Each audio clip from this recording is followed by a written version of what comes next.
So quarter three was very eventful for me in a variety of ways. So first, I just want to talk about the payouts I accumulated in quarter three.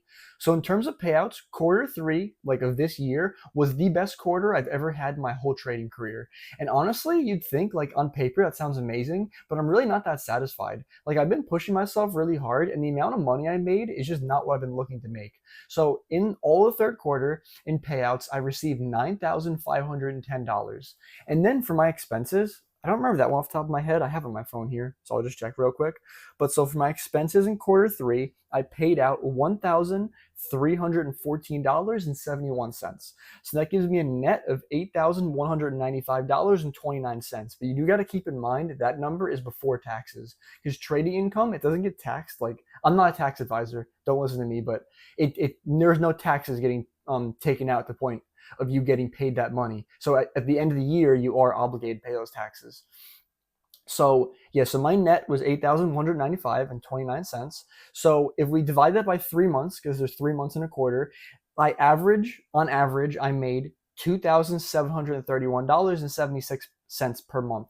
So on paper, I feel like that sounds great. Like you could compare that to there are jobs that make that per month, right? So it is a salary, but you got to keep in mind though, this is like a risky thing. That income's never guaranteed. Next month, I could keep doing the exact same thing that I did this month, and I could lose money, right? I could fail all of the funded accounts I have, right? I could breach them and they could be taken away, and then I'm paying money out to get approved for new funded accounts, and there's no guarantee I'll actually get payouts from those accounts. So with trading, I feel like for an average like return that you want to look for, you want to aim higher than you actually want, right? Because you got to keep in mind there's going to be certain months where you're not going to make money, and you got to be able to account for that, right? So I've been aiming for $5,000 a month. So I'm making a little bit over half what I've been aiming for. I've been aiming for $5,000 a month since the beginning of this year. So like this is basically where I'm coming from, right? It's like, okay, well, I had the best quarter. I'm getting payouts more frequently than I have in the past, right? I'm copy trading more accounts. I'm increasing my size, but at the same time, it's definitely not the income I want to see. And it's like, if I do want to quit my job by the end of quarter four, it's going to give me 3 months. How am I going to average $5,000 a month for the next 3 months? It's possible, but is it realistic? Unfortunately, not. And I know I always got to keep that mindset that I can set my mind to anything that I do and all. But at the same time, I also want to be realistic here. And me being able to quit my job by the end of this year is not something that I think is going to be viable. I hate to say, hurts me to say. So obviously, I'm going to try to make it happen as soon as possible. I'm going to keep this series going until I'm able to quit my job and become a full-time day trader, because I do know as long as I keep working toward this goal, it's only a matter of time before it happens, right? Whatever setbacks I experience, it's only a delay. It doesn't mean it's not going to happen, right? So yeah, and another thing that's going to be holding me back is that now I'm recently going to be turning 26. So because of that, I'm going to be getting kicked off my parents' health insurance. I am lucky and fortunate enough that I've been able to stay on my parents' health insurance for that long. But now it's another thing. Like I have my part-time job that I hate and all, but I work that part-time job. I'm going to be able to get health, dental, like vision, etc. insurance through them. And if I did that on my own, I did look into it. Like I'm looking down this avenue of how's it going to work, like logistically, if I become a full-time day trader. So one of the things I had to look into was health insurance, right? And I mean, I could be wrong. I didn't do like great research, but I was looking into one health insurance company that they work with people that are self-employed frequently. They kind of have like a plan that caters to that. But it was still going to be like $400 a month for someone my age. And I think I'm even relatively healthy, right? So paying $400 a month for health insurance is just another added expense I kind of didn't factor in, right? Because like my part-time job, you could think, oh, well, this guy's got this trading income and then he's got this income from this part-time job. But at the end of the day, with my expenses, it's like this money just evaporates sometimes. I mean, don't get me wrong, I do like to spend money sometimes, but between my student loans and my car payments, and I just pay other bills, it adds up. And the money that I get from my like part-time job, it pretty much goes to my bills, and it barely covers them, and it doesn't fully cover them. It just shy of covers my bills. So I essentially need some trading income to even stay afloat, if that makes sense. So it's just another thing. It's like if I remove that income, not only am I gonna have to make more money trading, but it's also gonna give me a lot of added pressure.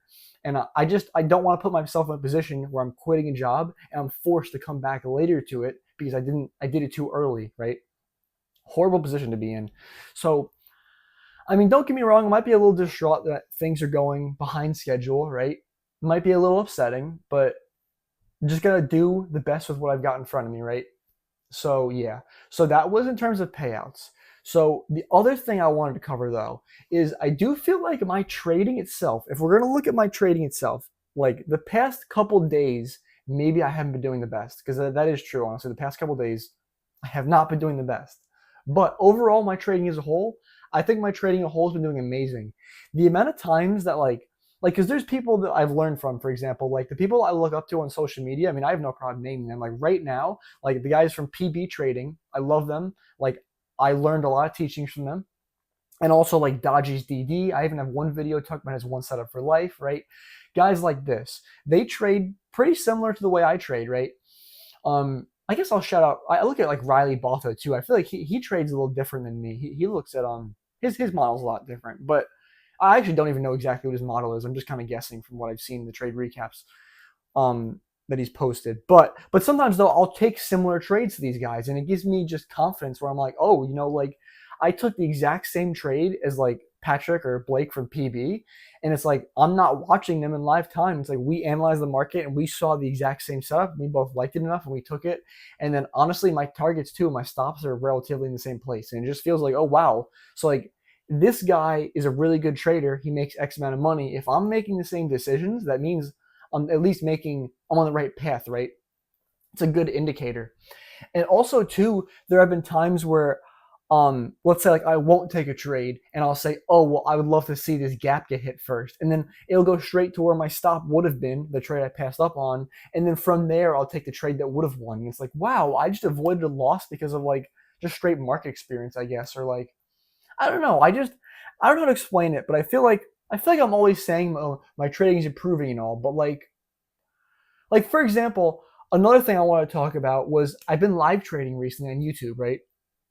I think today was the ninth time, eighth or ninth, around there time I've live traded for free on YouTube, and I don't get too many people in there currently. I mean, like I only get like let's say like a peak of like 5 viewers, and like sometimes I'll average 4 for a bit.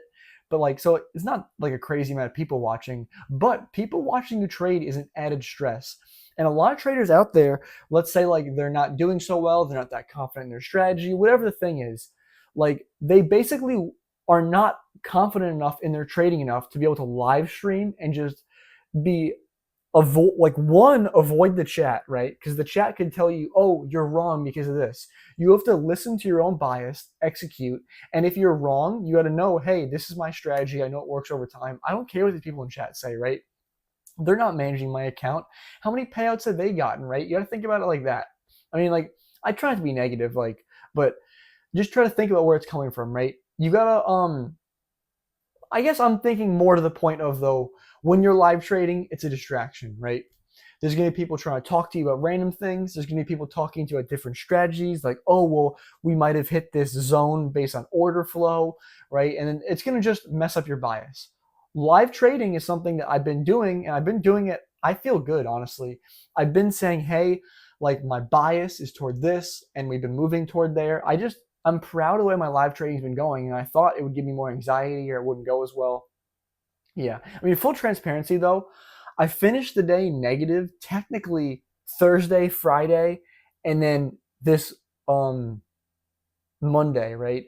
So I live traded the past 3 trading days and I finished the day with a loss all 3 trading days. So it's like right now, it's kind of hard for me to be like, yeah, things are going great. But before that though, when I first started live trading, um, honestly, before I went on this little loss streak, I don't think I took like one loss. And if I did, I would immediately make it back. Like I would either finish the days break even or winning for like a bunch of those beginning streams. And now I'm just taking a bunch of losses back to back. But yeah, so I mean, I guess the updates.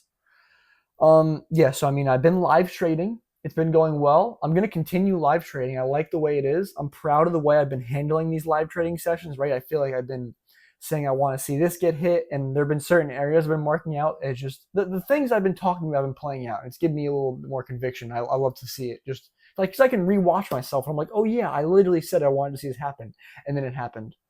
But yeah, and then the payout thing, and then yeah. So I feel like that's pretty much it for my quarter 3 recap. So I mean, obviously, I'm gonna stay fully locked in for quarter 4. I guess the only thing I didn't really touch on is this losing streak I have been on recently is kind of putting all of my funded accounts in drawdown. So one thing that my quarter four is going to highly depend on and hinge on is going to be how I perform and if I blow these accounts, right? Because if I blow these accounts, I'm going to be starting right from square one. I'm going to have to get funded all over again, which is not that big of a deal, but I'll have to get funded all over again, right?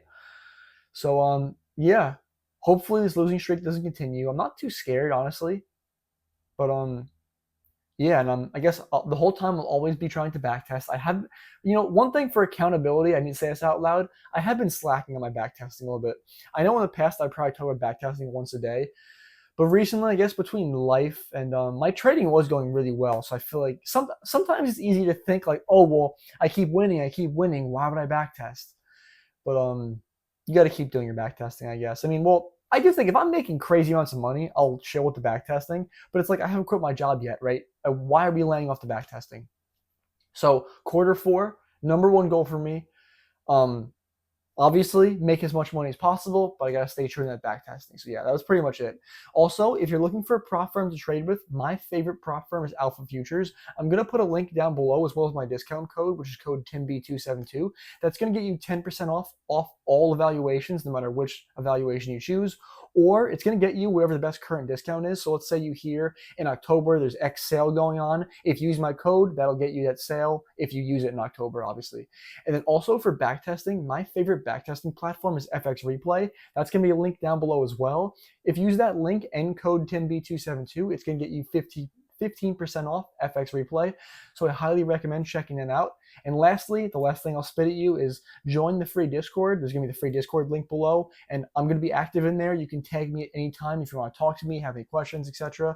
So if you watch this through, I'd also really appreciate it if you give me a like, put a comment down below, and just subscribe. I also just hope you have a great day.